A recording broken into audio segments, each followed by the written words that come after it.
Hello, BookTube. Well, it's a Sunday, but it's not exactly bleak and barren this time around. Mainly thanks to an old friend of mine here in Boston who recently had a big multi-purpose charity sale at his church. Um, and when it was over, there was the usual stuff left over from any church charity sale. And he emailed me and said, I noticed when I was going through the basement that there are quite a few books. Uh, if you want to come over, they're just getting donated or thrown away. So if you want to come over and take whatever you want, you're welcome to it. So I did, and as a result, my Sunday has been enlivened by book acquisitions, even though they're not brand new books. And I thought I'd show them to you because I got some neat things. The first one is the Modern Library. Is this? Yeah, the Modern Library Moby Dick. Now, this is in paperback, and I have always hated this version because the cover is a bunch of men on the body of a dead whale who was probably smarter, better educated, and certainly better cultured than any of them.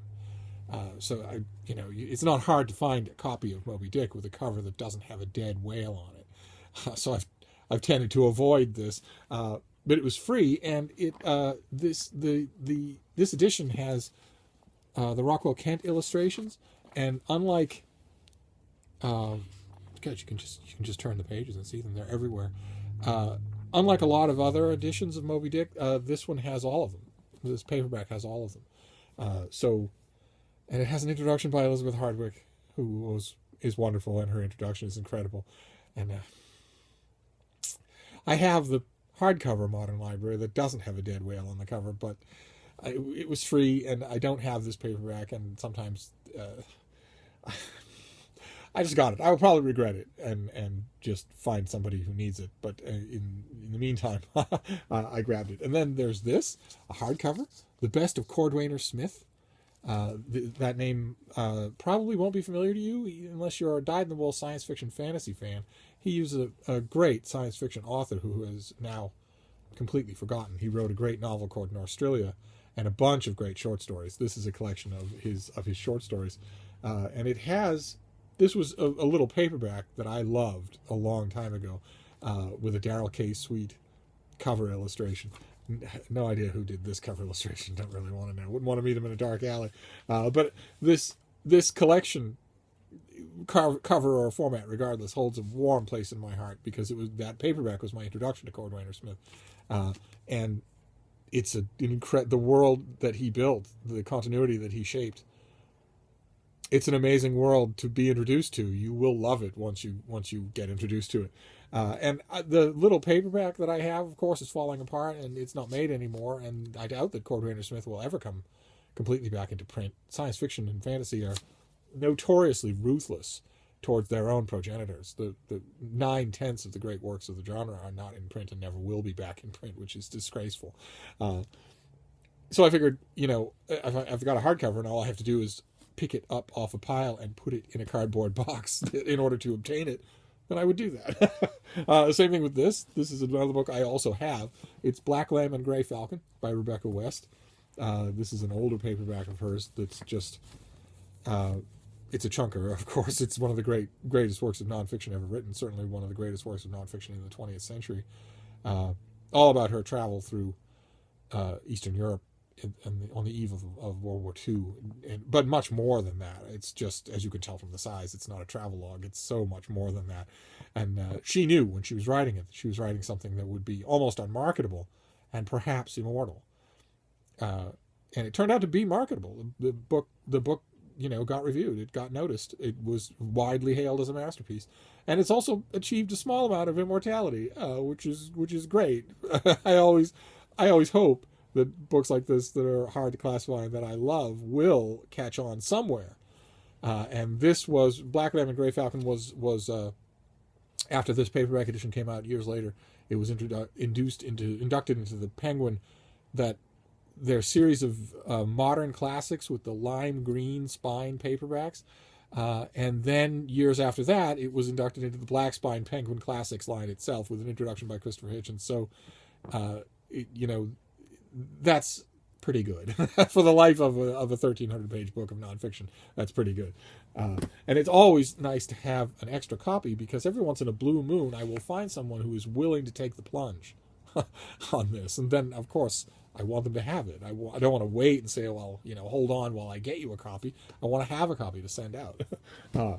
And then this, a crime novel that I read a little while ago, I think a couple of years ago, and loved. It's The Butchers of Berlin by Chris Petit. And it starts off, it's 1943 in Berlin. Jews are being rounded up and sent off to death camps.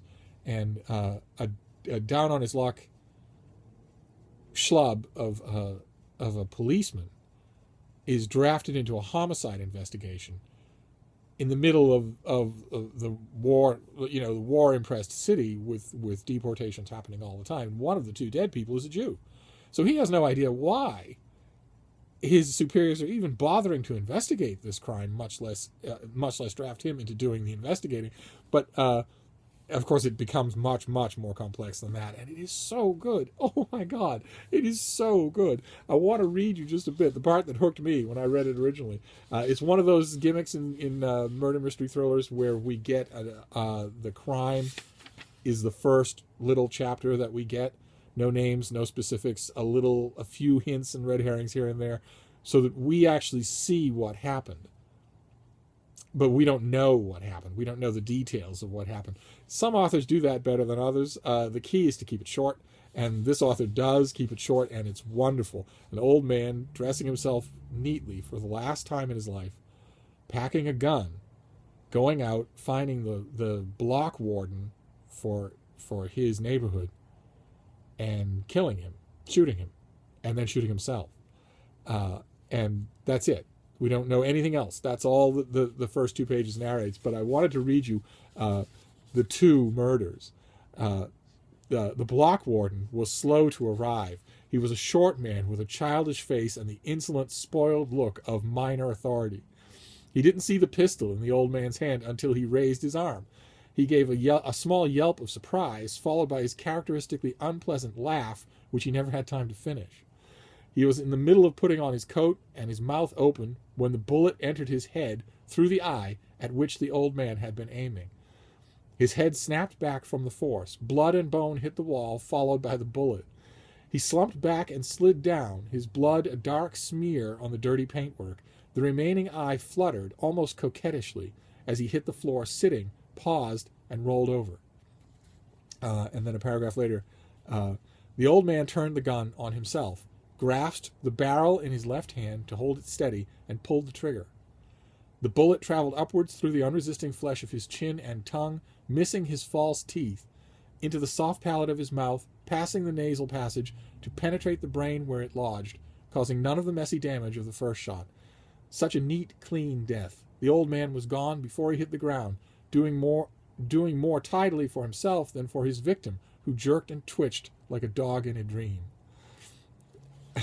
And the next scene, our reluctant hero comes on board, and I love the way the author doesn't make him an iconoclast. He is a brute and an anti-Semite, and he's part of his time. He rises in the course of the book to a slightly better version of himself, but it's a very hard one. I think the book is fantastic, and I don't really know. This says Simon & Schuster, but I'm pretty sure this is UK Simon & Schuster.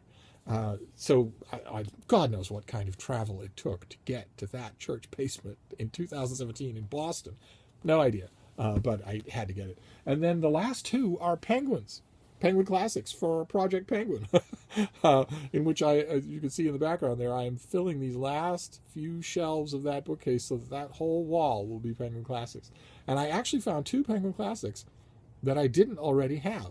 The first one is Rudyard Kipling's Captain's Courageous, which I haven't read in forever and ever. I will gladly reread this for putting it on the shelf. And then the next one was The Day's Find. When you have a big book shopping day, there's almost always one book that really isn't the norm, that you really weren't expecting. I mean, The Butchers of Berlin maybe, but it's a book I've already read. I like the edition, but this next one was the thing that I went, ooh, it's a thing that I would have paid for. It's This Way to the Gas, ladies and gentlemen. This is by Tadeusz Borowski, who was at Auschwitz and Dachau, I believe, and who lived through it. He lived through his experiences and wrote this chilling, just totally brutal, dysfunctional account of life in the camps. And then after the war, killed himself. I think in 1950 or 1951, he killed himself.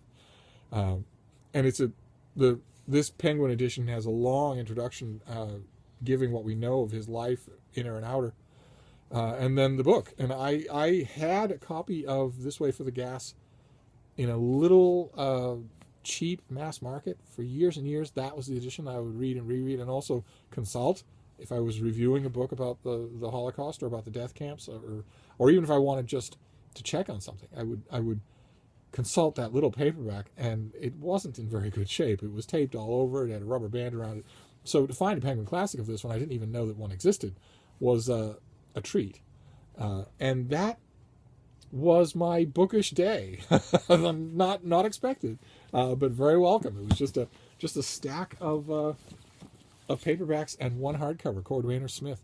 The Cordwainer Smith, I will fix it up and clean it up and put it on the shelf, but of course before I do that, I will indulge in rereading the Ballad of Lost-Amel, or Mother Hitton's Little Kittens, or some of or maybe Scanners Live in Vain, some of the great short stories that are in this collection. But that was it. So not entirely a bleak and barren Sunday after all. But I'll make up for it with complaining down the line. Don't you worry. Thank you, BookTube.